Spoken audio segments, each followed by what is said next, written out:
Rul, gue mau cerita. Buruan, mau cerita apaan? Ntar aja deh Rul, pas kita ketemu ya.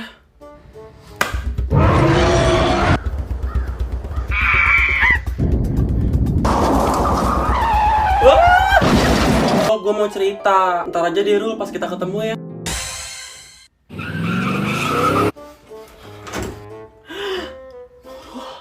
Apaan ceritanya? Gue udah di sini. Besok deh gue ceritain, gue nggak mau ceritanya sekarang. Halo, selamat pagi teman-teman. Sebelumnya perkenalkan, nama saya Tika dari kelas BDKPA dengan NPM 521031. Nah, sebelum perkenalan tadi, pasti teman-teman sudah melihat cuplikan video sekilas tentang dua orang yang sedang berbicara satu sama lain. Namun, terlihat dalam pembicaraannya tersebut seperti pemborosan kata atau kurang efektifnya komunikasi. Sebelumnya, apakah teman-teman di sini sudah mengetahui apakah itu komunikasi efektif?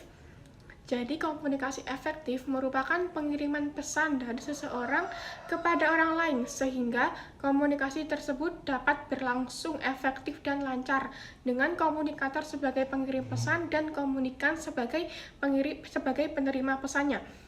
Untuk unsurnya sendiri terdapat 5 poin. Yang pertama ada who, yaitu siapa yang akan menyampaikan pesan. Yang kedua ada which, channel atau media yang kita gunakan untuk mengirim pesan seperti WhatsApp, Telegram, Instagram, ataupun Twitter.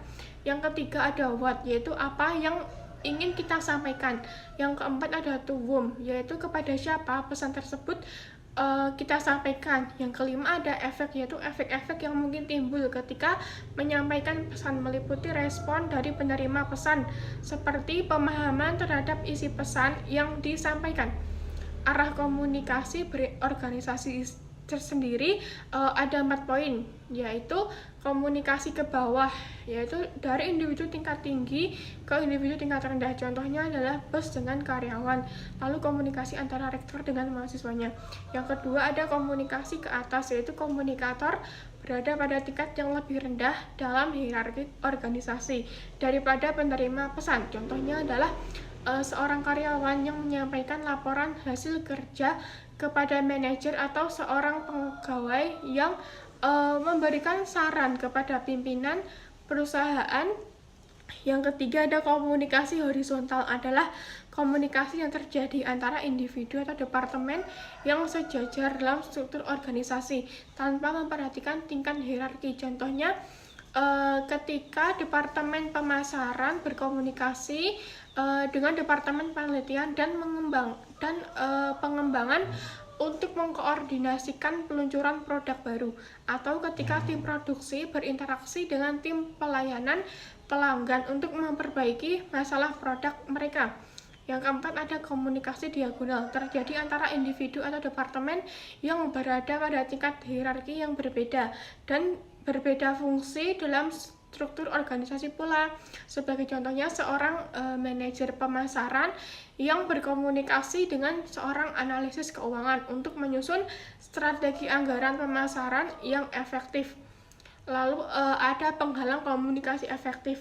Yang pertama, dalam sebuah kerangka referensi, individu yang berbeda dapat menginterpretasikan komunikasi yang sama dengan cara yang berbeda pula, tergantung pada pengalaman dan latar belakang mereka.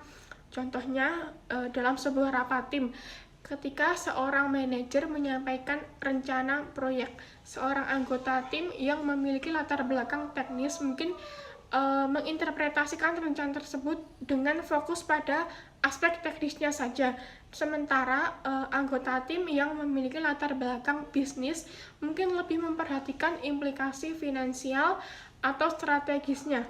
Lalu yang kedua ada mendengarkan efektif, bisa terhambat oleh persepsi selektif, di mana kita cenderung menolak informasi yang bertentangan dengan keyakinan kita. Contohnya saat diskusi politik, seseorang yang kuat dalam keyakinan politik tertentu mungkin menolak pendapat atau fakta yang tidak sejalan dengan pandangannya, bahkan jika informasi tersebut valid atau relevan.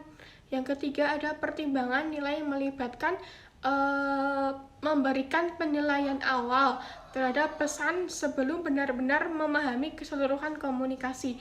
Sebagai contoh, saat mendengarkan presentasi, seseorang mungkin secara cepat menilai bahwa topik tersebut tidak relevan atau tidak penting berdasarkan judulnya saja, tanpa memberikan kesempatan untuk mendengarkan seluruh isi presentasi yang mungkin memiliki informasi yang berharga.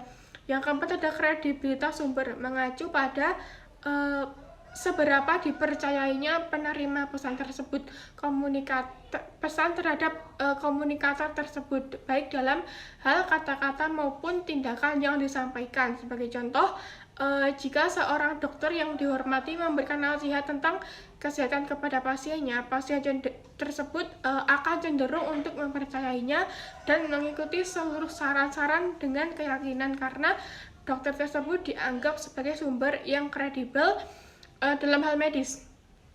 Lalu usahakan dalam komunikasi efektif untuk tidak berbelit atau panjang lebar. Lalu harus jelas apa yang menjadi permasalahan atau to the point. Lalu yang terakhir, dapat dipertanggungjawabkan sesuai dengan fakta dan juga sumber yang ada. Komunikasi efektif ini sangat berguna ketika kita berorganisasi atau bekerja. Sekian materi yang dapat saya paparkan. Assalamualaikum warahmatullahi wabarakatuh.